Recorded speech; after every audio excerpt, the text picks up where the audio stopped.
Hello, today is June 18th, 2014. We're meeting today with Miss Leila, maiden name Allen Morrison, at her home in Windsor, Colorado. My name is Brad Hoops. I'm the interviewer for the Northern Colorado Veterans History Project. Welcome, Leila, and thanks for sitting down today to tell your story. Thank you. It's my pleasure. Let's start out, if we could. Tell us a little bit about yourself, your date of birth, where you were born, a little bit about your family. Okay, I was born in Blue Ridge, Georgia, which is a small town in North Georgia, 10 miles from Tennessee and a few miles from North Carolina. And I grew up there with a family of 7 children, and I was the youngest daughter. And my mother died before I remember. She died in 1925. I was born in 22. And she had a ruptured appendix. And back in those days, it was bad, you know. And my dad was an older man. He was in his 50s when I was born. And he was a businessman there, a furniture store and a hardware, and he was also a mortician. So I graduated from high school there and decided a long time ago when I was a little girl, I know many people, women would dream of being a nurse, but I really wanted to be a nurse. Really, yeah? So badly. What do you think that was? What prompted that? Thought Well, the loss of your mom, or? No, I just think it was God's will that I was a nurse because I loved it and I really enjoyed the work. I enjoyed helping people, and if I had it to do over, I'd still like to be. Really? Oh, wow. I was one that really enjoyed helping people and seeing the results. And I decided to go, well, I was always real skinny. My dad used to say I had to walk in the same place 3 times to make a shadow because I was so little. But anyway, he said, oh, honey, you're too little, too spindly to be a nurse. They work hard, you know. So I said, well, just let me go and try it. If I don't like it, I'll just come home. So I talked him into it, and I was accepted at Chattanooga, Tennessee, which was close to my hometown, at Baroness Erlanger Hospital. It was a huge hospital, general, city, county, that covered the whole block. And it was in chair of the University of Tennessee at Chattanooga. So I got over there, I loved it. And I did have a real challenge because I never studied very hard in high school, but I realized there was no bluffing in nursing school. You had to be correct or it could be a life, and that impressed me a lot. So anyway, I graduated from there in June of 43, and of course in the meantime the war had started. Can I back up and ask you a question? Do you remember where you were and what you were thinking when you heard about Pearl Harbor? I sure do. I was there in nursing school, and I remember, oh, you know, how can this be possible? We're at war, and real war, and it was, I've figured it's going to change many people's lives, especially my own, I was still in school at that time, but I thought they were really going to need nurses, thinking of Florence Nightingale. So I finished school there, and my school asked 3 of us out of our class to work there for a short time and in the school of nursing. So I hesitated, but people said, oh, accept that. That's a real honor, and it'll go on your resume the rest of your life that you were asked at the school. Yeah. So I did work and teach there for a few months. And then we had a recruiter that came out, and he said, you girls have got to volunteer for the Army or service because we need them so badly. And if you don't volunteer, we're going to have to draft you. And that would be an insult to the nursing profession. So, of course, didn't want that. I was 22 years old, full of energy, and really wanted to have my work make me feel good, like I've accomplished something. Uh-huh. So two friends and I volunteered for the Army Air Corps. See, it was a corps at that time. Right. Now, why the Air Corps over just the regular Army? Well, it just seemed, we had heard that the Air Corps got the best of everything. Oh, okay. And we thought, well, we'd be flight nurses. You know, they'd give you more schooling and training, and then you would be on the planes flying the casualties out of a war zone back either behind the lines or maybe even back to the States, depending. Now, up to that point, had you ever been on an airplane? Yes. Oh, you had? I had. Yeah. Yes, I had. But anyway, you weren't flying everywhere, and there weren't Yeah, right. Yeah. jets then. But anyway, they said, well, where do you want to go for your basic? And we thought Denver, Colorado sounded like the other side of the earth. And so we said, well, we'd like to go to Larry Field in Denver. So they sent us there. That was one of the few requests the Army granted you to get you in, you know. And so we came out here and had, well, I know we had at least 6 weeks of basic, and there was, it was just completely new to us, that kind of training. And how was that transition going from civilian life into military life, and basic training was? Well, I liked it. Did you? Yeah. Yes, it was organized. You had every minute almost planned, and you just followed orders, and you got along great. And how was it being on the other side of the world in Denver? I mean, I imagine, like many of your generation, growing up, you didn't travel too far away from home, and now you're halfway across the country. How was that, and was there any tinge of homesickness or anything? Oh, no homesickness, because we had to grow up independent. My brothers and sisters were all really thoughtful and kind. In fact, my older sister, 10 years older, was a mother to me. Mm. And so we adjusted, all of us,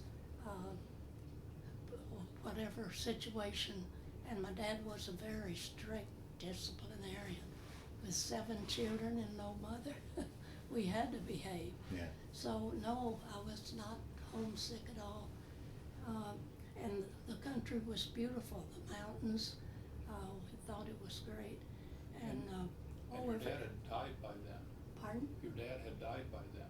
Yes, before I came in, he died on my 20th birthday, was buried. So, you see, I was a good one to go, because I was unmarried, wasn't even thinking of marriage, and no responsibility except myself. Yeah. And so I just thought, well, sure, I should go. I felt a duty to go. It was different back in those days. Everybody wanted to help, and we had many young men that weren't even 18, but they'd cheat a little bit. Yeah. And they had to be shaved, a little fuzz, and just so young. I was 22, and I thought I was young. But we came on out here and actually enjoyed. They were all so nice to us, all the Army personnel, the Air Corps personnel. And there was a funny happened. I don't think any of us had ever marched or carried out, hut 2, 3, 4. And when they'd say about face, you'd try to turn, you'd be looking your friend right in the face. And this was the first sergeant that was giving us the instructions, and I felt sorry for him. And he finally was replaced, so we all figured the poor fellow had to take a Section 8. That means little. Yeah, right. So, but anyway, we got through the training and all, and so then they divided us all up and sent us places. I was sent to Keesler Field, Mississippi. That's down on the coast. And that field is there, by the way. And I have a grandson now that's in the reserve, Air Corps Reserve, and he was sent there for some schooling. Wow. Little did I ever realize that a grandchild Yeah. would be down there. But of course, we were working there and learning the Army rules and regulation, Air Corps, of course. And I was just there a short time, and then they sent several of us out to Santa Ana Army Air Base in California. That was a cadet training center. And of course, we were just doing nursing. We were fully qualified at that time to carry out the orders that we had. And by the way, at that time, I don't know, maybe it still is, but the nurse corps, the Army Nurse Corps, was the only corps in the Army that were all officers. Oh, really? We received a direct commission because you had to be an RN in order to be accepted. So we did all kinds of duty. I remember, especially there at the Cadet Center in Santa Ana, taking care of burns. Some of the planes had crashed, and the fellows were burned. They'd be covered in bandages, and we were taught that a burn is one of the most expensive and painful things that can happen to you. So we served there a few months, and then they came to us and said, we truly need nurses overseas. We have nurses over there that have been there for almost 3 years now, and they need a R&R, rest and relaxation, you know. So nobody argued, so it didn't do much good if you did. But anyway, we were sent to Camp Bowie, Texas, to the ground forces. We had to be transferred to the ground forces. And so we went to, that's deep in the heart of Texas, Brownwood. And we had a lot more training there. We went out on bivouacs, which was a real new experience to us. Sure. And it was out where the cackleburs and the stickers on the field and stayed in tents. Well, that was just a little sample of what we were gonna go through.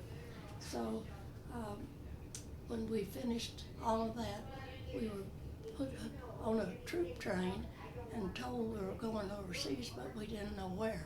Oh, wow. And so we just got on that train, and we were wondering, Pacific or Right. Europe. Yeah. So we were on there about 3 days, and we began to angle east.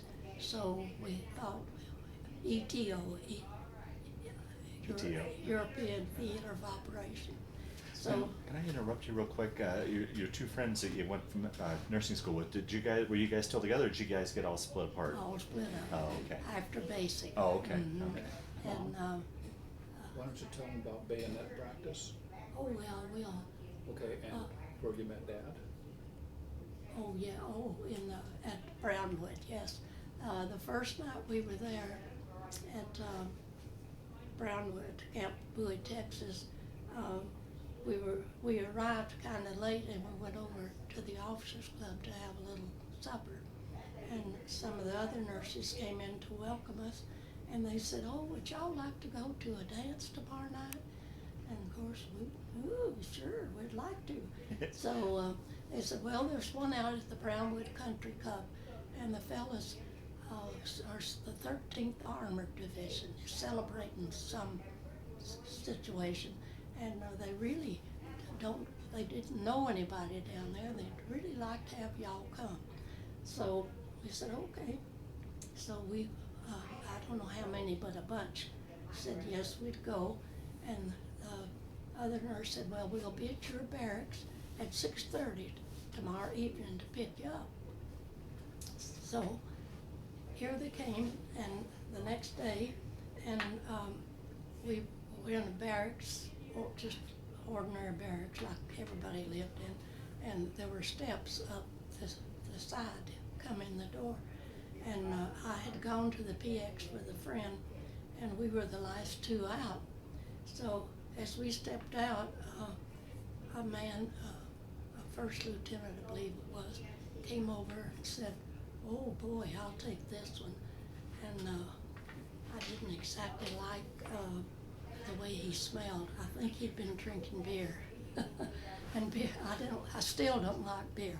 And so I kind of backed off, and about that time a tall, dark, and handsome young man walked over. And this man, the first one was Monday. His name was Monday. And the one that stood over there was named Morrison. And he said, oh no, Monday, I'll take this one. And I kind of cuddled over to him because I'd a lot rather from the looks. So I spent the evening with him at the dance. And so we were coming back probably around 12 o'clock, and we stopped in Brownwood because everybody was hungry. But I was with him and his Jeep driver, just the two of us. So we went in this restaurant. Like I say, it was late, about midnight. And so we went in, and the Jeep driver went with us. And he was white, from North Carolina. And the waitress said, well, I can serve you 2 officers, but we can't serve an enlisted man after midnight. And oh, my husband couldn't believe that. He said, what? And she repeated. He said, you mean you can't serve him? No. So he said, well, could I order 3 steaks and we'll go out on the curb and eat it? Yeah, I said, that's okay. So that's what we did. Went out on the curb and had our steaks. So we went back to the barracks and, of course, went ahead and with our routine, and this Lieutenant Morrison wanted to see me again. You want me to be real personal? He told me that he loved me, and I laughed at him, and I said, that's crazy, you don't even know me. And he says, oh, I do, I can tell I love you. And I said, well, good, thank you, I like you too. So we saw each other for a short time because, as I told you, we were sent overseas first. Got on the train, and he knew he was headed overseas, but he had no idea where, and I didn't know if I'd ever even see him again. Right, yeah. So after riding the train for about 3 days while we had landed in Camp Kilmer, New Jersey, and we were just there a day or two. We didn't work or anything. We were just lining up to go overseas. So one night, it was really dark and must have been about midnight, and we were told to be ready at that time. So we followed orders. We carried out to the ship, and it was the Queen Elizabeth, the largest one at that time. And we were walking up the gangplank, and I had a friend from Wyoming, and she looked at me as we walked up, and she said, you know, we're not playing with war anymore. We're going to be in the real thing. Wow. And it sort of sent a shiver over you, but you thought, well, the Lord's with me, so we'll take what comes. And so we were on the ship, let's see, it was either 5 or 6 days. And I was in a room where it had been a single stateroom, and there were 9 of us in there. All 3 walls had a bunk, you know. And so this friend and I were the first 2 in there, and I said, oh boy, I'm going to take this bottom bunk. She said, oh, don't do that. She said, you'll be sorry. I said, why? Well, because when the rest of them get sick up there and you're on the bottom, you better take a top bunk. And how was that trip for you? I mean, here's a girl from Georgia going to sea. Did you get your sea legs, or how was that trip for you? No, I had my sea legs there. Really, yeah? It was such a big ship, you know, and it was a real experience. All the fellows couldn't be nice enough to us. We ate real well, and of course we realized that we were in a much more dangerous zone. Yeah. And one night we had a little, we had to wear our Mae West? light all the time, and we had a little red lantern-like button that went on here, and we were told to be sure to turn that on if we had to abandoned ship because that way they could see us, and otherwise they wouldn't be able to. And one night they told us to sleep in our vest and be sure to have that bone because they'd spotted some Submarines? Mhm. Oh, boy. Now, So- were you in a convoy or were you solo? Was Was our was the ship, were you guys in a convoy or was it a solo? Well, it was solo because it was so big, but we did have escorts. Oh, okay. Mhm.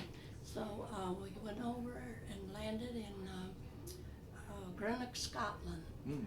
and went past Ireland. We could see it over there, pretty and green, you know. And so I don't know what time of the night was, but it was dark. And so we disbanded the ship. Took a while, but they took us first.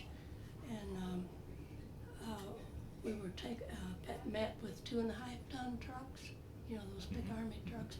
That's the way we went all over Europe, was in the 2.5-ton trucks.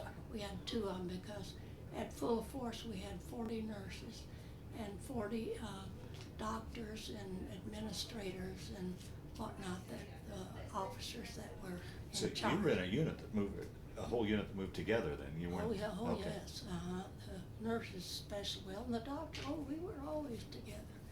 And so we were taken down into England, and in a small town in northern England called Alderingham. And we were billeted in a big old house, and it was cold. Mm. And they didn't have a lot of fuel there. And so we were 3 stories in this house, and they had little bunks with a straw mattress. And we thought, well, that won't be too comfortable, but that wasn't bad. So we spent several days there, and the people there were very nice. The British people were very nice and so glad to see us. And one day we walked downtown, and a little fellow walked up to me and jerked my blouse, you know, and he said, are you a Yank? And I thought, Oh. well, now put me on the spot, you know. Yeah, right, yeah. And I thought, now in front of these friends, am I gonna have to admit something that I don't want to, or should I tell that little boy the truth? And I thought, well, it's simpler. So I looked down to him and I said, yes, honey, I'm a Yank. I never lived it down. They heard me. You know, I'm one of the few Southerners on the, Yeah, right. yeah. But I tell you, became very close to those Yanks before I ever got home. And so then they sent us down on detached, DS they call it, detached service, for a short time down close to Bath, England Southern. And we worked there a few days in Station Hospital while our equipment came. Well, we had a call soon after, just maybe a week down there, and we went back to northern England, and then went down to New Hampton, England. It's on the coast, close, and they told us we were going overseas again. We thought that was a big joke, you know. We thought we were Yeah, overseas, yeah. but here we're going. Yeah. And it was a nice little British ship that carried us over to France. So what was roughly the time period at this point? Obviously D-Day had already happened. Yes, yeah. D-Day had happened in June, and this was in the fall. Okay. Be at least 2 to 3 months after. Okay, okay. Mhm, somewhere along there. Okay, fine. And so this little British ship seemed small compared to Queen Elizabeth, and we were pulled up as close as we could. You see, it was so full of mines and ships that were sunk and all that they couldn't go clear up. So we got off the ship on, you've seen those ladders that go down the ship? Uh-huh. Well, we were taught to do that Really? before we went over. And so you swung down. It looked like a long way down there. And a little LST Uh-huh. boat, you know, that opens up in Uh-huh. the front. Well, they picked us up and carried us up to as close as they could. Wow. Mhm. And we had all of our belongings on our back. sleeping bag, and we did have an air mattress. Our colonel managed to get an air mattress for all the officers, which was great. And so we walked up the beach, and I felt as though I was on sacred ground. I really did. Yeah, oh, sure. I could almost see the blood and see the fellas. Oh, so many had died there, you know. And they would just get off those little boats and just mow them down. And then this was Normandy. And then right down short waves was the Omaha Beach. And it was cliffs, you know, just straight up, like some of the mountains here. And the fellas would get off the little ship and try to go up there. Well, the Germans had bunkers built up there, and they had a little place about that big that you looked out and the gun was there. Well, they just mowed them down.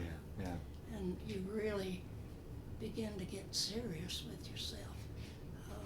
My friend was truly correct in saying we weren't playing with war. And as we went on up the beach, there were pieces of parachutes where they had landed in the trees. Some of them, you know, were just mowed down as they landed and all. And we knew that, and we really were wondering at this time, you know, what's going to happen next. Yeah, right. So, 2.5-ton truck picked us up there and took us down to a small town called Neuchâtel, France. And of course, we hadn't had any mail or any word or anything since we had left. And so they had a little barracks built there, not like the U.S., but it was inside covered, and cots. They had cots for us, army cots, which was a lot better than the floor. And we only had one blanket, and so we made friends. We asked one of your friends, and we'd make up our cot, and we'd sleep on one cot, because that way we could fold the blanket over and fold. We'd have two. Oh, wow. So it wasn't very comfortable. Yeah. You had to wake each other up, and there was a wooden bar that go down the cot, and we wake up, let's turn over. And it was cold. Yeah. Had snow there too. So we were there just a short time, and somebody came to us as we were checking in our little tent, our barracks, and somebody said, guess who's here? Well, we didn't know. Who? The 13th Armored's here. They're camped right over close by here. Well, see, I wasn't the only one that had met some of the 13th Armored. And so they said, yeah, they're close by, and they'll probably be over. This was late at night. And so anyway, we were up the next day, and the next afternoon, sure enough, Walt came over. That was the Lieutenant Morrison I'd met. We couldn't believe it, but there we were, and neither one of us had any idea where we were going or what. So we were just there a very short time, and then we were sent on down, as they called it. We were caught up with the war. By this time, you see, we were halfway down in France, and then, I meant to tell you too, first time we set up our tents, we had casualties from the Battle of the Bulge. Right, okay. And we had injuries, of course, a lot, but a big surprise to me, and I think to the other girls, we had so many frostbites, and they were losing their legs. That was like the coldest winter in Europe in like 50 years. It was a very cold winter. Remember, Patton didn't really pray to God. I don't think he gave him orders to clear up the weather before. And the fellas would say, well, we were in a foxhole and it was wet, and my feet got wet, and we didn't have any dry socks. And so you did feel sorry for them for that. But they were, I can't say enough good for the average GI. They were such wonderful fellas. And they, none of them complained. It was tough, yes, it was tough. And it was really tough when their best buddy had maybe gotten it. and they knew they didn't make it. And so they looked on us as mothers and sisters, maybe aunts or someone close, and they would just spill over and tell us all their problems. Like they'd show us pictures. Oh, I just got this picture. That's my little boy, and he's 3 years old, and I've never seen him. Oh, man. So it was tough with things like that. But anyway, we went on sitting. We were all in tents. The hospital, it was really an evacuation hospital, 118, and that was our number. And let's see, we always had our sign out, 118 evac, they'd put that. And we truly were an evacuation hospital because we only took emergencies. And the way we were set up, we had a tent right here, a small one, and that was a doctor and corps boys in there. And they would assess if we thought a soldier wouldn't make it back to a station or general, he'd die before, we'd take him because that was a real emergency. And so the doctor would send them back to the next tent, which was much bigger, and that was shock and pre-op, and that was my tent. And we stopped the hemorrhages, and if they were in shock, tried to bring them out. And at that time, we didn't have any way of preserving whole blood, which they needed, but they had plasma, which is the next best thing to whole blood. And it would be a dried powder in a jar, and then you got another jar that was full of sterile water, and we had to put the needles through and mix that up and give it to the soldiers. Many of them had a lot. I don't remember a whole lot dying on me, some of course, but it seemed like we got most of them back, the next Really? tents back. There were about 3 or 4 big surgical tents, and there'd be more than one operating table in there. And they'd do the operating or stop the blood or sew it up or somewhere or other, and get them well enough to send back in an ambulance to a station or general hospital. So I really felt that we saved lives. And it was a busy time, and it was an extreme, exhausting time because I couldn't help but feel a personal attachment. And how would you cope with that? I mean, you were exhausted, and mentally, I think it had to exhaust you as well to see that. I mean, experience things that most people hadn't. How would you keep your battery full? I knew I could do some good if I kept my senses, and I would be a detriment if I lost it. Mm-hmm. And so I prayed a lot, and I asked God to give me the strength and the knowledge and the courage to carry on and to help them, save their lives, because I couldn't help but think each one, maybe this fellow's married and has a couple of children. Right. Yeah. Maybe he's has several brothers or sisters, and his folks are so worried about him. And I just couldn't help but do that. But yet I'd tell myself, now hang on, because you won't do any good, you'll do harm if you lose it. So most of our girls did, few didn't, but most of them did. And we had a few doctors. In fact, our CO, our colonel in charge, we called it battle fatigue then, and he had to be relieved because I don't know, he was just in charge, he really didn't operate or do any of that, but the responsibility was great. Yeah. And I'm sure he saw them coming and going.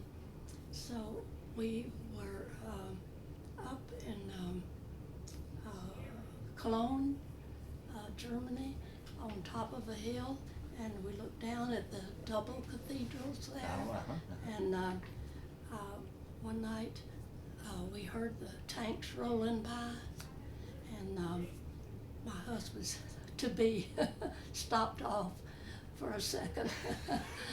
And Wow. he didn't know where he was going either, but see, we were mobile, we moved. Yeah. And at that time, as the GIs called it, we had Jerry on the run. We Mhm. had plenty of casualties and all, and I thought, yeah, we got him on the run, but we're still losing troops. Mhm. And so we would work, at that time in the States, you could only work 8 hours a day because they figured you were exhausted and you weren't on top of things. Now you can work 12 hours a day, but we'd have to work 12 because somebody had to be there, and we'd have a double shift, 12 on and then 12 off. And we had our tents there that we slept in. They had a mess tent. It was a pretty large outfit when you thought of a hospital Mhm. in a tent, and we moved as the front moved. Generally, how far back would you be from the front? Well, I don't know, but I know we could hear the guns. Really? Oh, Mhm. wow. And on down, I guess this was in Germany, the Germans had a big 88 gun, Mhm. and that was, the boys hated that. Oh, yeah. It was a big one. And you'd be working over a fellow. He might be on the floor, he might be on a cot, and one of those would go off, and the roof of the tent would go whoof, whoof. You'd think it was gonna blow off, and you know, I couldn't help but jump. It just made me jump Yeah, every yeah, time, sure. and I've never gotten over that. I hear a loud noise, and I just jump out of my skin nearly. But how those tents held on, and let's see, we kept going. You got out in front of the lines a few times, Yeah, didn't you? 2 times, too far, too close. Oh, And geez. they sent us back. That was when we crossed the Rhine River. We crossed at Metz, seems like it was Metz. Germany won, and then they pulled us back across, and we waited a few days, then we came across at Worms, and then we went on. And we covered a big portion of southern, it'd be southwestern Germany, down in Leipzig and Dresden, down in that direction. And sometimes we go like this, and then we go like that, back and forth, but depended. And we ended up down in Czechoslovakia. Oh, okay. Uh-huh. Uh-huh. And our boys it slowed down, the war slowed down, and the Germans the Russians were supposed to have met us, a week before, and our fellows were jumpy, they couldn't be still. Oh, let's go on, let's go on. Yeah. So they just went on until we got clear down to Czechoslovakia and met them there. And what a difference in the Russian army and ours. In what way? Let's see, I knew the name of the town there in Czechoslovakia. Oh, I'm sorry, I can't recall it right this minute, but anyway, the Russians would come in and take over a portion, and then they'd pick out the prettiest homes, and they'd move in there. So they used a lot of horses, and the horses, of course, messed up. And you'd see a beautiful home pass by it, and there the driveway would be full of horses and need to be cleaned up. So we stayed down there for quite a little while before we came back. Now, would you have any interaction with the Russians? Did you deal with them? Well, we saw them. But you didn't mingle with them, No, or? not really. Yeah. But I tell you, there were a lot of Russians killed, a lot. As we came down by the Ruhr pocket, it was snowing then, and there were a lot of bodies just laid out there. And I think most of them were Russians. because at least that's what they said. Or that could not have been the real pocket, but it was somewhere. Right. I get some of the little towns mixed up. Sure. But anyway, we were pulled back then, and let's see, way back, we came to up closer to northern. Of course, we had to go back. We were down south in Germany, Czechoslovakia. Pulled back up to more of the middle Germany, and we did have our hospital set up, and not the whole thing, but part of it, because the fellows were cleaning. Well, VE Day had happened. Oh. Oh yeah, got that. Yeah, and that was a bad feeling. I mean, a good feeling, but a bad feeling that we had lost Roosevelt. Oh, right. We just felt that Uh-huh. he was experienced and knew what he's doing. I guess we had a lot of confidence in him, and the war was going our way, and it was a kind of a heartfelt letdown. Mm-hmm. But anyway, we came on coming back. It took quite a while to get back up into middle Germany, and so they told us that you're going to be sent home. You're some of the first ones that will go home because you're experienced troops, and we're going in to invade Japan. And So were you going home to U.S. to turn around and be sent to the Pacific then? That's Oh right. boy. Mhm. They told us we'd have 30 days leave, and then we'd have 30 days training, and then we would go in on Honshu Island. My husband was the same thing, and he was going in D+2 on Honshu Island. That's just right up a little bit close to Japan. And they told us they estimated 1.5 million casualties. And everybody I talked to in my outfit, nobody wanted to go. We thought, could we cut off a finger or something? We were teasing. Yeah. But we truly did dread that a lot. Well, of course, it wasn't long, I had just gotten home in August, and the VE Day was in April. So, and my husband came right after that, because he was the same way. And so while we were on leave, Harry Truman had nerve enough to give orders to drop the A-bomb. Can I back up while you're still on your? I understand you were involved in the liberation of a concentration camp. Oh yes, we came back by there, and we were in Weimar, Germany. That's Buchenwald was the biggest concentration camp in Germany, and they had just liberated that, and they told us that we'd probably have to go down and help with the people there, and of course we didn't have any idea what it was like, but sure, by this time you just followed orders, and so they wouldn't let us go. Our doctors went down just the first day that we got there, and they sent word that don't let the nurses in here. Things are too deplorable. Hold them off at least till tomorrow. And so we did, and the next day we went down, and it was a huge camp, really big.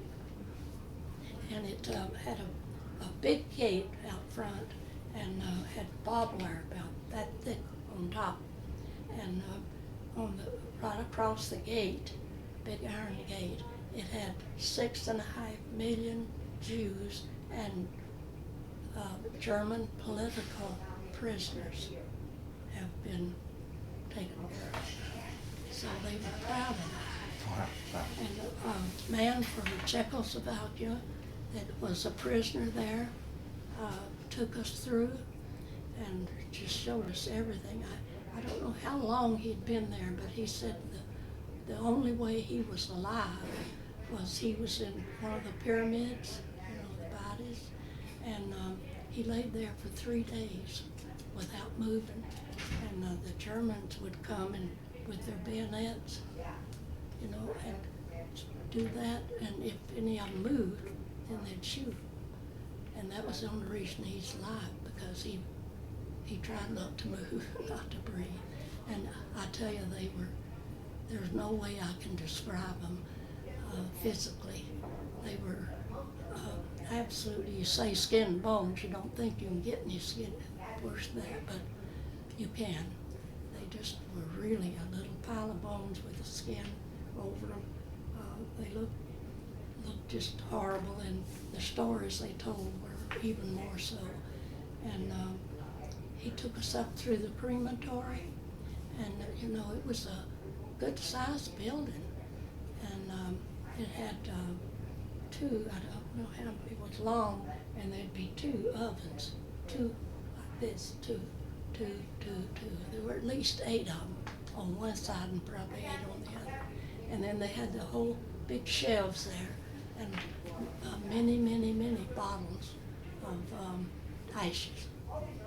And he showed us, he came up to a door and it went down like in the basement, and they were told they needed to shower, and so they had to take off all their clothes and slide down this slide. Well, they believed them. They thought they were going to take a shower. Well, it had a stick. The thing was still there. It looked, you know what a pine knot looks like? Well, it looked like a pine knot to me, about that big, and you know, it had a long handle. And as they went down, they got it on the head. Oh, wow. And then they were elevated up to the crematory. So, how was that for you and your fellow nurses? I mean, you'd been trained for combat and wounds, but you weren't. And to save lives. To save lives, to come across something you just were totally unprepared for. I mean. Well, we had an idea, I guess, and well, there's no way to describe it. You just couldn't believe it. Well, you knew it was bad. Yeah. And this man was a Czechoslovakian prisoner, yeah. And he said that he had he had a jewelry store down in Czechia, and in a town, and very nice, I guess. And the Germans just walked in there one day and said, "You have to come with us." And he was married and had several children. He didn't know even now if his wife was alive or the children were, or what condition that they were in. And all those prisoners were let out too. And you know, that's where Frau Koch and her husband lived. She's the one that demanded the tattoo that was on the man's chest, and she liked it, and they took it and dried it and made a cover for a lampshade. Wow, jeez. And they had wonderful, now they had a house, because she and her husband were in charge of that. And they had a nice looking home, and but this man took us down underneath, and they had nice quarters down there for all the personnel, you know. And the German people said they didn't know what was behind the fence. Of course, that was very well publicized. And our troops did go downtown and had them walk through there. But you know, when you think, always try to think of the other fellow's side too. And if you know you'd be shot if you didn't, if you did the wrong thing and little, your life didn't mean a thing. Yeah. So you can understand how, especially if they had families, their young families. And but I did feel really sorry for that poor man. Well, then they were all let out of all the prison camps, and of course we had thousands, looked like, of trucks of German prisoners too, the army, you know, and all these prisoners in the concentration camps they go out and go where they could, and we called them DPs, displaced persons, and they were in barns and every little shack or someplace, and along this when after VE Day, and they'd be walking along the road, and just hundreds of them. And you figured that they must be walking toward home. Mm. So you felt sorry for them too. What were they going home to, you know? They were alive. That was a lot. Wow. So I left Buchenwald with a very strange feeling. I thought, how can you explain something like this? I realized that a lot of people hadn't seen it, but it's just so different when you hear about it and then when you see it. It really is. And so I told myself I have to figure this out some way. Of course, I realized that Hitler was God and there was no other gods in Germany and the countries that they had captured. And I thought, well, I would call this wholesale murder camp, because that's what the business they were in. Mm-hmm. And so that kind of satisfied me. But you never get over something like that. You just never do. And you just pray that'll never. I couldn't imagine that happening to this country, but it could. And somebody explained it real well, saying that's what happened when the powers that be want to be God and rule the world. Mm-hmm. It's turned loose and they can do anything they want to, take over when you have the army behind you, you know. So anyway, we went on back to France, and we were waiting for a ship to take us home. And this went over several months' time, and we were up there in southern France, and one day a jeep drove up. We were sitting on the Seine River looking down at it on the side of the hill, and here it was Walt Morrison and his jeep driver. Wow. During this whole time you guys were in Europe, were you able to? I mean, your only option was really letters, I suppose. I mean, were you able to keep in contact with each other, or was this just these? No way, no way, no phone calls, and the letter didn't do a bit of good. We didn't get any mail for like 3 to 4 months after we went over, and Christmas had come and gone, and I think I got 60 letters, Christmas cards, Okay, you know, caught up. From home and such. Yeah, that was fun. Yeah. Getting all that, and some of them had radios, but we didn't. See, we couldn't have a radio. We just had the bare necessities to get us through. And tell them about your showers and baths.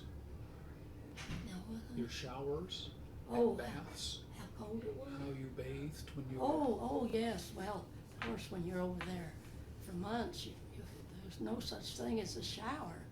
And so we had to bathe in it. We had to wear a helmet all the time, except when we were sleeping. Wow. And the outside of the helmet, the steel part, is pretty good size, you know. Yeah. And that made a little bowl. Uh-huh. So we had a little heater in our tent, and somebody found a pan someplace, and we'd heat water and pour it in the helmet, and that was our bath.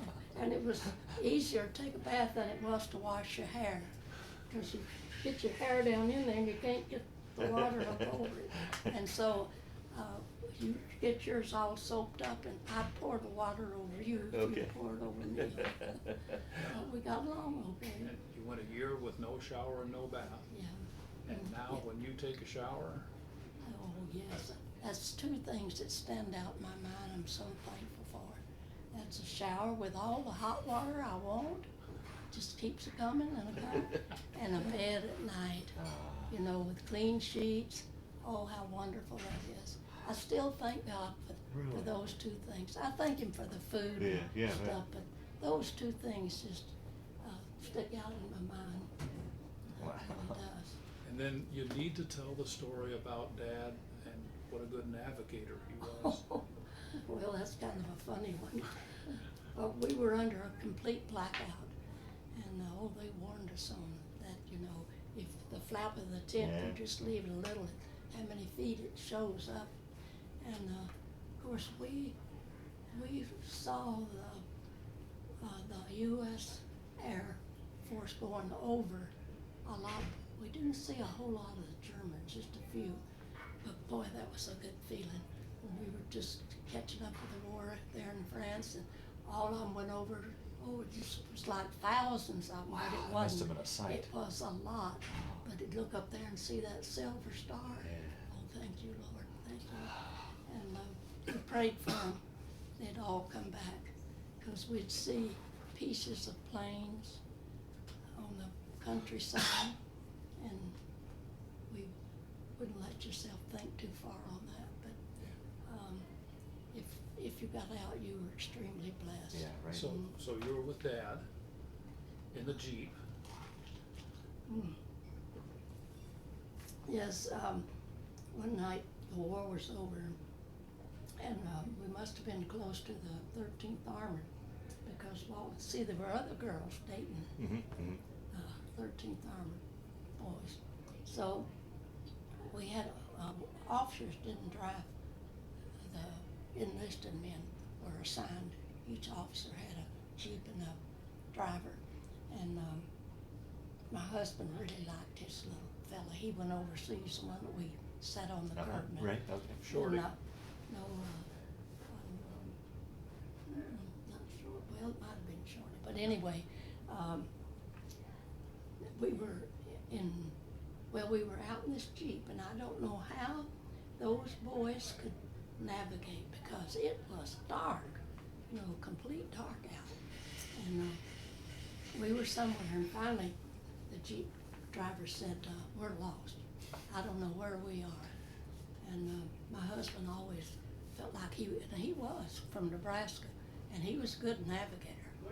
And He was never lost. no, he never lost. Right. He I said, never knew my dad to ever be lost. No. Whole life. well, he's lost that night. And so he said, oh, I got a map here, I'll see. So he got up under the lights. See, they had those things over the top, and they were dimmer than Headlights. a flashlight. Yeah. And so he got that map. Oh, yeah, here we are. Oh, I know the way now.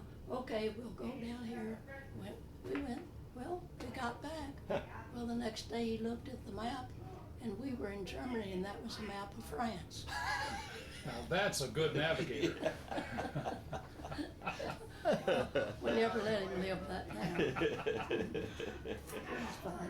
Now, what else am I forgetting, Mom? I probably talked too long. Gosh, a ton. So at this point now, so the war is over, and you're returning back to the States. And my husband wanted to get married. I mean, he wanted to do that. I had a Well- friend. You had a little trouble getting on a ship. Oh, yes. We were up in southern France waiting for a ship to take us back. And we stayed up all night one night, getting ready to go down. We were up on a hill, and we were in tents there too. The fellas were in pup tents, and we were in paraminals. And so we were ready to go, and they got us up in the middle of the night sometime. We went down we toured Europe in a 2.5 ton. Mhm. That's where we went everywhere. Mhm, mhm. And there's some funny stories there too. But we went down to the ship and started boarding, and the captain was there. He said, you mean evacuation hospitals have nurses? Female nurses? Yeah, I do. We were never up to par. We were supposed to have 40, but we didn't ever have it. Well, I'm sorry. This ship doesn't have any facilities for women, so they'll just have to wait. So that was pretty disappointing. Oh. My husband came on, and that was... Oh, you would have been on the same ship if. Uh-huh. Oh. Yeah, sure would have. But he was, that was USS General Black, and so they came on home, and I told him I would never marry him till the war was over. Well, after VE Day, he said, the war's over, the war's over. I know it isn't. I said, no, we're still at war. And they tell us we're going to Japan. So he said, would you meet me in the States somewhere? Getting on the ship. Yes. Okay, call me when you get home. Okay, I had no idea when that would be. Well, it was about 2 weeks we waited. came along that was USS General Bliss. And so they had facilities for female nurses, and we boarded that ship, and I'm telling you, the sailors treated us like royalty. Oh, they were so tickled to see us. I don't know how long they'd been at sea. Probably hadn't seen them all but Right, long. yeah. Yeah, and we could speak English. So one night, some of the fellas said, is there anything you girls would like to eat that you haven't had in a long time? And, oh, yes, we sure would. And, okay, what? We'll see if we can get it for you. Well, one wanted watermelon, I can't remember. I wanted celery. We had had C and K rations quite a few times. And then a 10-in-1 ration came out toward the end of the war. And it was a bigger box. You know, the little ones, C and K were little. And this was a box about this big. And it fed 10 people, 10-in-1. And it even had raw bacon in there.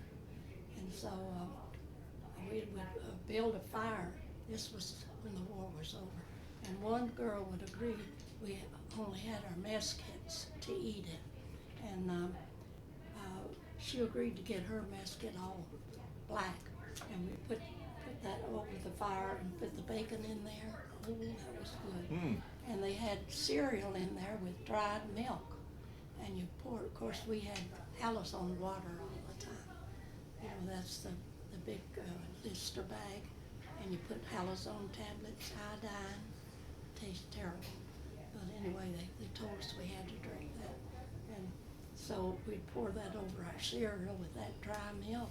It tasted good after C and K rations. Wow. So there's many, many stories that I could talk on. Would you ever get any warm cooked meals? I mean, would a mess tent ever come up and cook? We had a mess tent. Oh, okay. And we when they couldn't keep up with us or we moved too fast, Oh, okay. that's when we'd have to have the rations. And I can't remember that anything was good, but it kept us alive. Yeah. I think everybody lost weight. It was And you an really couldn't experience. afford to lose any weight. Well, no, I didn't want to, but I could then. But I want to tell you how it influenced me the rest of my life, that experience. I was over just about a year, and my life, I didn't think the same or do the same. Well, definitely, I'll definitely ask you about that here later on. Oh, but okay. let's continue your story. So you got on. Okay. Was the ship ride back to the States pretty uneventful, or? Well, it was a little ship, and I got sick. Oh, did you? You know, you felt it a lot more in that little than you did the Big Queen.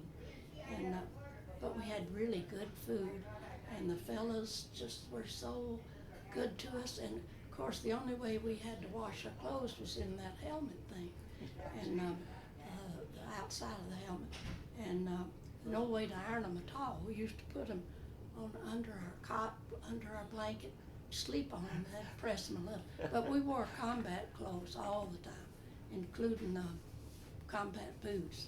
And when we'd move, see, we'd have to have a big field, and it didn't every time, but it seemed like every time we moved, it'd rain. And those old combat boots would get so heavy, you could hardly walk. But anyway, the boys on the ship, oh, you girls have had your blouses ironed? Are you kidding? We hadn't even seen an iron. So they'd take them and iron them, and they put the 3 creases in the back. Oh, I hadn't had a shirt fixed that nice before or since. They just couldn't do enough. And every afternoon, we came back in August, and every afternoon it'd be warm, and they'd clear the superstructure, and we could go up there and sunbathe. We thought that was great too. Oh, wow. Wow. That was luxury. Where did you land back in the States then? In New York. Did you go by the Statue of Liberty? Yes. And what was that experience like? Well, I'd been to New York, but Yeah. I'd never seen the Statue of Liberty, and it was great to see it. But, you know, something else impressed all of us more, and that was to look over on shore, and every building had that had windows had glass on them. every one of them. We hadn't seen that yeah. since we'd left the States. Wow. And everybody, oh, look, they got guys in all their windows. Little experiences like that. Yeah, yeah. That you never dreamed you'll go Right, through. right. Yeah, but we boarded, unloaded there in New York, and we carried to some camp close by there. We had to have our orders cut for leave, and I was sent down to Camp Bragg, or Fort Bragg, North Carolina. And by the way, an interesting thing happened on the way home. We were on a troop train, of course, and we were sitting on a side there, I guess, waiting for another train or something. Anyway, one evening, wasn't dark yet, and some little boys went by, and you know, all of them speaking English. It was so great. Wow. And so they some of them hollered at them, and they came up close to the train and said, "Oh, did y'all hear about that big bomb that the United States dropped on Japan?" No, we hadn't heard any news or anything. Well, they did. They have a great big bomb, and they dropped just one, and it wiped out the whole town, big town. Well, we didn't believe it. Yeah, yeah. We just didn't believe them at all. Yeah, We thought right. they just trying to make us feel good. Well, I didn't know until I got clear home that it was the A-bomb. And you know, we all admired Harry Truman for having nerve enough to do that. Now, some people think he was inhuman, but he saved 1.5 million troops. Good chance you and I wouldn't be talking today, or Wally wouldn't be here for sure. No, he You wouldn't. know, Walt would have probably been killed. He Yeah. probably would have. Yeah. Yep, he probably would have gone in there on the Yeah. second day. Yep, so, see, we had many blessings, and the Lord was watching over some of us. I prayed, Lord, if it's your will, let me go home. But I could be killed so much easier than some of the troops, because, see, my mother and dad were gone. Oh, wow. I just had siblings. Wow. And they were all, well, I had 2 brothers, one in the Army and one in the Navy pilot.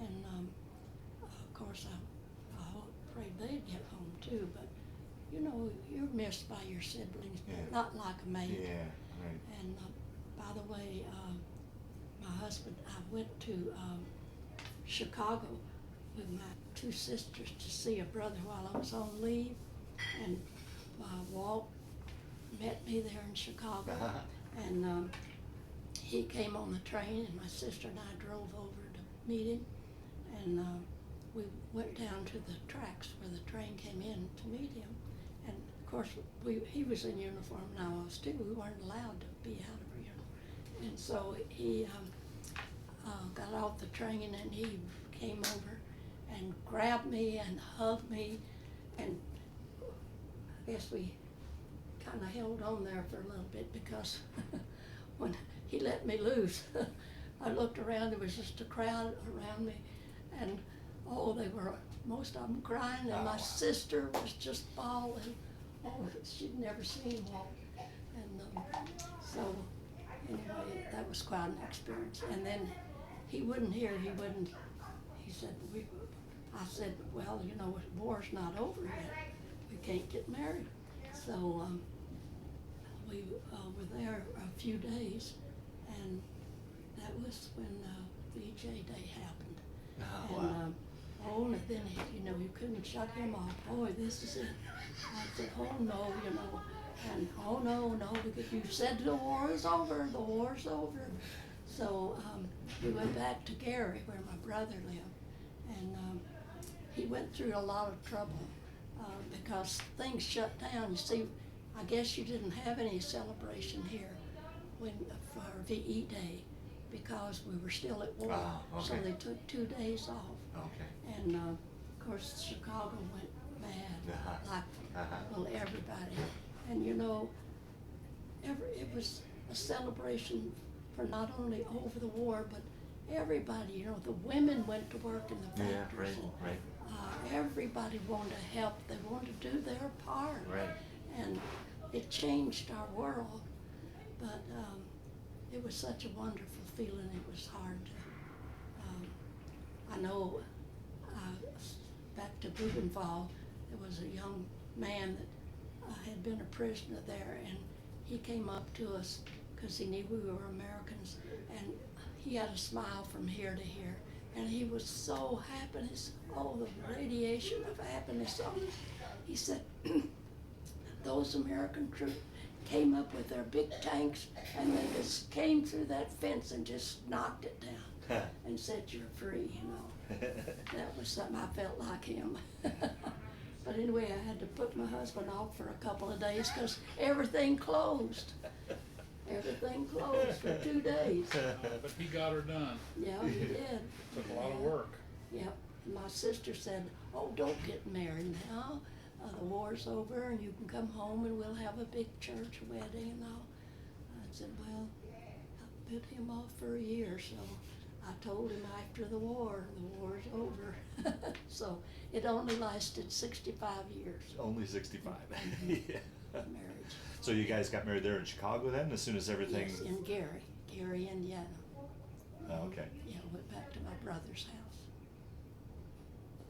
Mm. Yeah, was anything else you can think of? Well, and we'll go post 4 years, and then, Mhm. so take your story from there. How much longer then were you both in before you were Well, mustered out? Yeah, we both had to report to camp, you know, and for the first time we were really separated because I went to Fort Benning, Georgia, and he went to Camp Cook, California, and they gave points Mhm. at that time, Right. and you had so many points for like every month you'd served. You had so many more when you served overseas, and I don't know, a bunch of stuff. Right. And so I had enough points, I could get out. Well, he said, get out just as soon as you can, come to California. And so I did. I went down, they sent me down to Camp Stewart, Georgia, which is close to Savannah. And I got out there and went back up to Blue Ridge, my hometown. And as soon as I sort of got my bearings, you know, I came back up to Gary, where my brother lived, and caught a train out of there for LA, because my husband was in Lompoc, California, which is a little north of Camp Cook, between LA and Santa Barbara. And so we lived there. We found a bedroom. That was all you could find. And this lady had a greenhouse in the back of her house, and she made that a kitchen for us. And one of my husband's buddies that he had gone to college with lived in another bedroom in the same house, and we cooked together, and it was a fun time.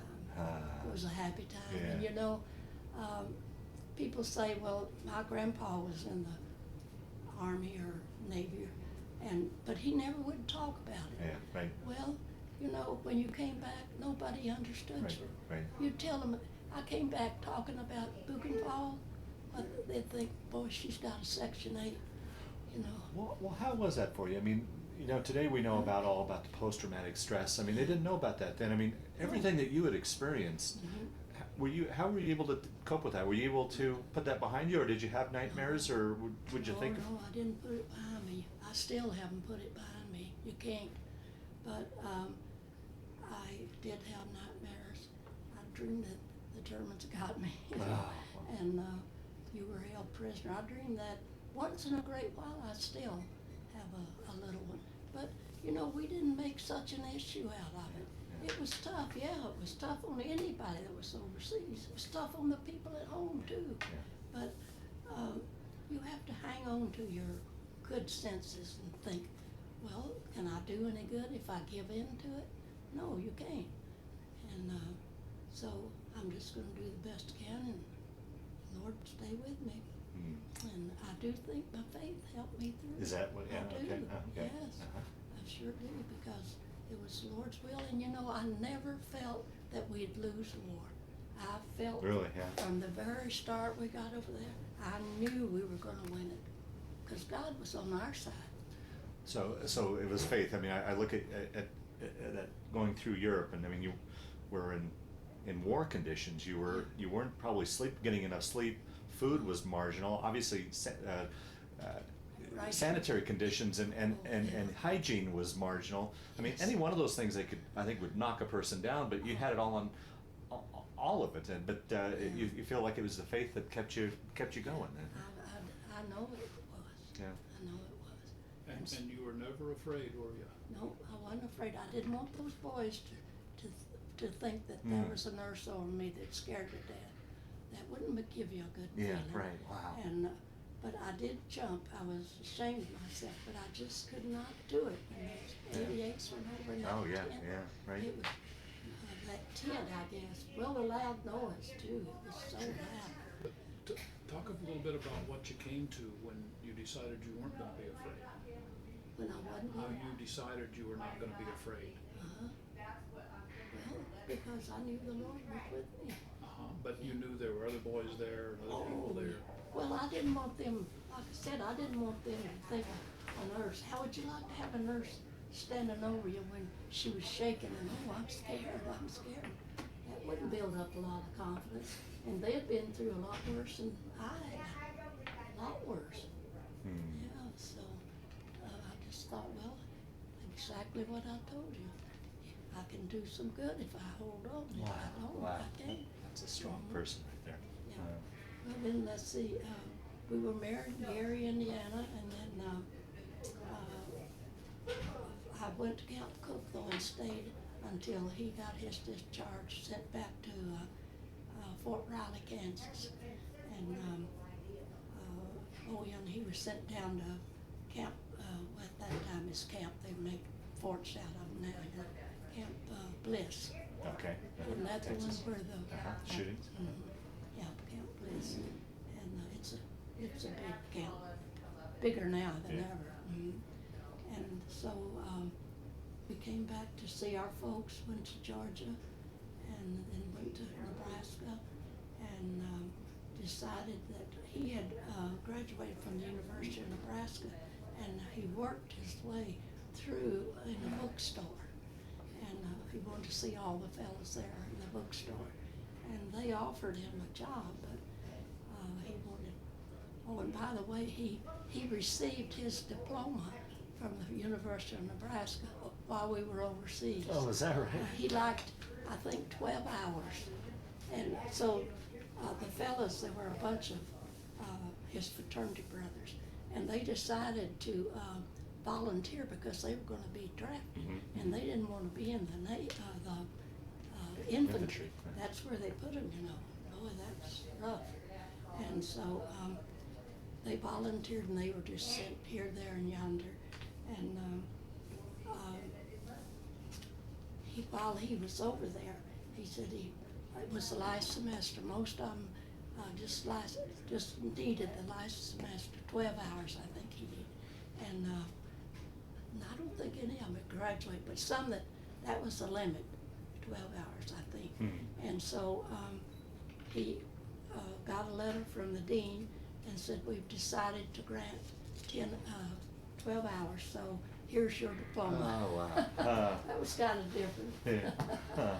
So we were thankful because some Image guys came back and he had his degree. Yeah. I had mine. Yeah. So that was a real advantage. Right. We could go to work right away. Right, yeah.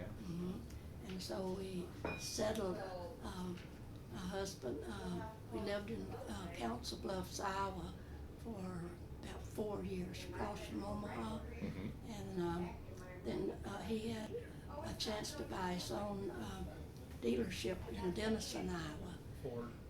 Ford Mercury. Yeah, car dealer. Yeah, and he was in that for about 4 years, and didn't enjoy that as much as some.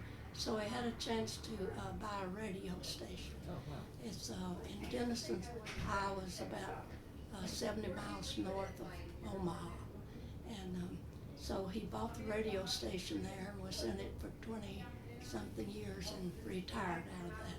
Wow. Now, did you continue on with your nursing career? Or Yes, I did. Okay. We had children. He was born first, and I have 2 daughters. And when they grew up, well, he was born in Council Bluffs. The 2 girls were born in Denison. And I figured that I could spoil them better than anybody else. So I stayed home. I rocked him to sleep till he was 3 years old. And then I would, it was a small town, you know, and they needed nurses so badly. And I'd tell them, but I don't want to work full time. I want to get my children in school. But if you have a bad emergency and nobody else, you can't find anybody else, I'll come. Mostly I'd come on night duty because they'd be in bed asleep, my husband'd be home, and I could go out before 11, come home a little after 7. Wow. And I did everything from floor duty to riding the ambulance to Omaha or Sioux City, Des Moines, or I flew with patients up to Mayo's in Rochester too, and that's mostly what I did. Wow. And then later when they got in school, I taught the candy stripers in the hospital. That's the young folks that want to volunteer. And I enjoyed that a lot. And I did nursing too, when they couldn't find anybody else, because I'd put myself in that patient's place, and I'd think, well, if it were my mother, I wish a nurse would come. So Wow. I'd go. Wow. So, but when my husband retired, I decided I'd retire too. I didn't want to have him taking a trip or going somewhere and I had to work. So it was a happy life. It was a really blessed life. 3 wonderful children, and the radio station was exactly the kind of job my husband loved, and couldn't get enough of it. So it was, I can die happy any day. Oh, wonderful. Thankful, very Wonderful. thankful. Yes, Well, indeed. as we start to wind down this interview, here's the question, you know, is there anything that I didn't ask you that you wanted to talk about, or any of the stories that kind of floated to the top as we've sat here and talked, so that ideally we've rounded out your story, or do you think we've done a pretty good job at that? Well, yeah, I think you've done a real good job. But a couple things I'd probably add. My dad used to say that Mom had it a lot worse in the war than he did. Really, yeah? Yeah, and I never really understood that, you know, because I thought, you know, man, here's Daddy's out there, you know, shooting at people. Yeah, yeah. Mom's in a tent, you know, but I understand it a lot better now because Dad got to fight back. And, you know, Mom never got to fight back. She had to see all that stuff. Fighting to save a life. Yeah, I mean, but she had to see all of that and yeah. never got, I mean, just had to kind of absorb it or take it. And I understand that a lot better now. I know what he meant. And the other thing is, kind of funny, you remember when the saying was real popular, your mom wears combat boots? I'd always say, yeah, she did, you bet, and I'm proud of her. Well, my mom wore combat boots. They were heavy most of the time. I didn't have a dress uniform on the whole time I was overseas. Wow. Cause, well, we did get I got a 3-day R&R and went back to Belgium, and that was real fun. But otherwise, that was all we got. And we didn't see any of the, like Elvis Presley and The some USO of them. shows. They had them, which was wonderful, but we were just too close, you know. We didn't get to see any of them, but it was, we knew the folks back there were enjoying it. So I can't think of any. I'm sure I left some out. But, you know, you could talk all day. Sure, yeah. But, Well, the last question I always like to ask with these interviews, how did that period of time, when you look back on it, how did it affect your life, change your life, play a role in your life? Or I always add this last part to the question, but it doesn't, I'm sure it doesn't play into it. Or was it just simply a chapter of your life that you went through? How would you sum up that period of time and how it affected you?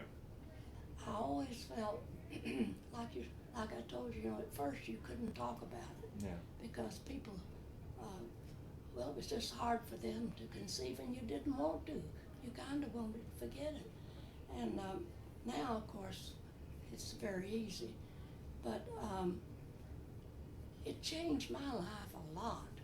And I think anybody that that saw what we did couldn't help but change Yeah, them. You can't see those things without it changing. It made me a much better person. I don't take the U.S. for granted, and freedom is not free. And when I hear the stars and stripes, I put my hand on my. Well, now we can salute even if we're inside. Yeah. Any veteran, even if you're inside, you can salute. But it makes me stand straighter, and I have chills run over me. And I think, oh, how thankful we are. And it hurts when you see somebody. I know we were at a ball game down in Phoenix, and a bunch of, well, they were teenagers, and while the national anthem was playing, they were running up and down and they were big enough, they were high school, and oh, that hurt me. I thought if you could just see a young man, and you might get into something like this. We take it for granted because we've never known anything else.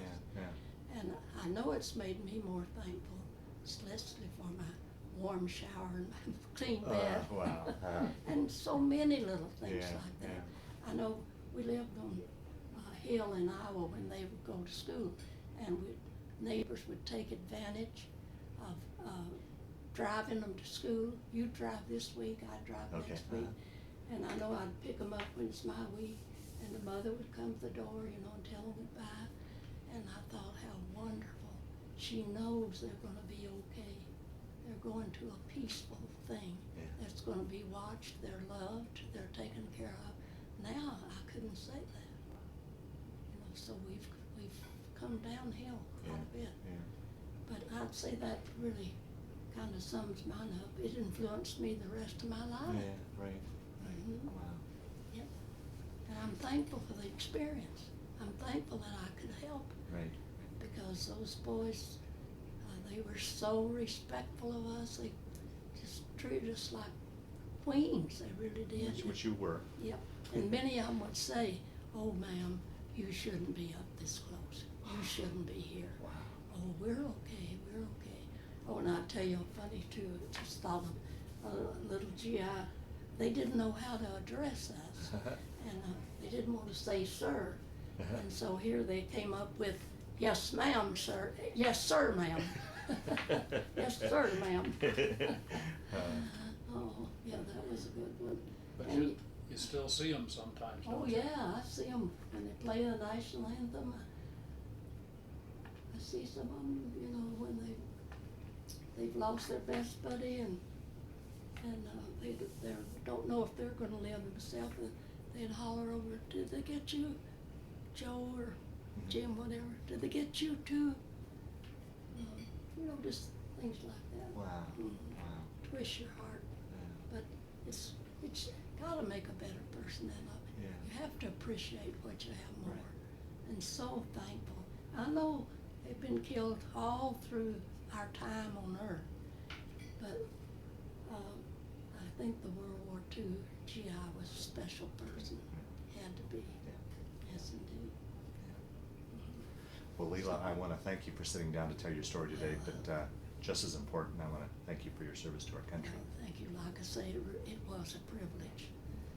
And I'm thankful for the opportunity.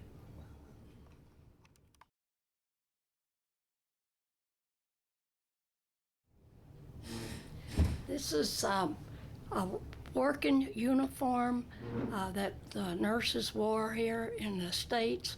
We never had that on overseas because we wore combat clothes there. But this is a brown striped seersucker, and you can't see it for my hair, but I do have a little cap on the back. Hmm.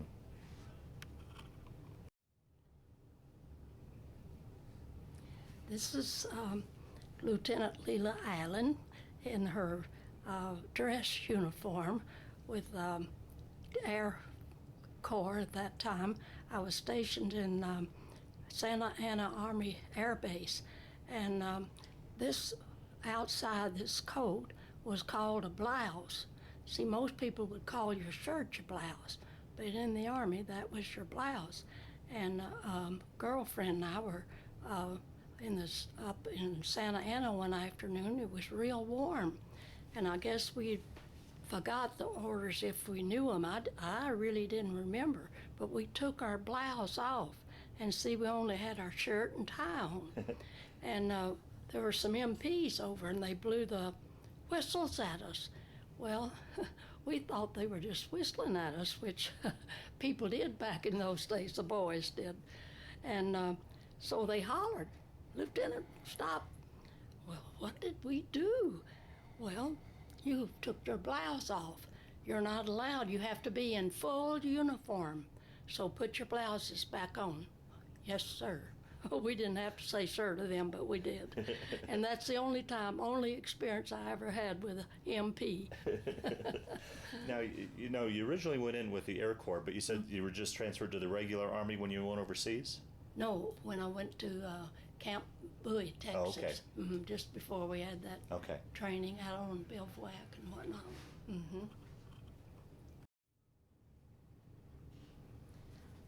Well, it finally came to pass because VJ Day was over. I told this fella that I would never marry until after the war. Well, 2 days after the celebration of the VJ Day, we were married in Gary, Indiana. Walter Morrison, he was from Belvedere, Nebraska, and we were married, and it lasted 65 years. A very happy marriage. I'm very thankful for. Was it a scramble to put together all the arrangements? Yes, it was a long story because, there were 2 days vacation, and so in Indiana at that time you had to have a Wasserman test. That was for VD. Oh, okay. And everybody had to take them. And so that would take 2 days because you go to the hospital, get the blood drawn, and you had to send it to Crown Point, which was capital of the county, and get it okay to get your marriage license.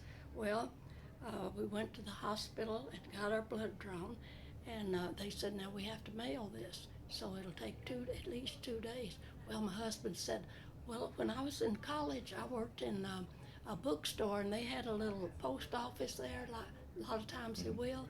And he said, I worked in there, and I was sworn in as a worker, so I could do this and carry it down there. She agreed. We went to Crown Point. They stamped it. We got our license, and we were married the next day. Wow. What a time. What a wonderful story. Oh, I tell you, he knew what he wanted. Very good. Yeah. Thank you, Leila. Yep. These are the medals I received after the war was over. When you got out of the Army, you weren't thinking about any medals. You were just thinking about facing civilian life. But I wrote and got these about 20 years after the war was over. And this one is for being a good soldier. Mm-hmm. Apparently, I followed orders and didn't give them any trouble. And this one is, The World War II memorial. Yeah, World War II, for Medal. serving in World War II. Mm-hmm. I'm sorry I'm messing up here. And this one is the one I'm proudest of because it's the ET African and European operation, Mm-hmm. and I have 2 battle stars, Wow. which means that I took care of the soldiers in 2 major battles. And then this one is because I was in the Army of Occupation. Okay, While we were there. Very good.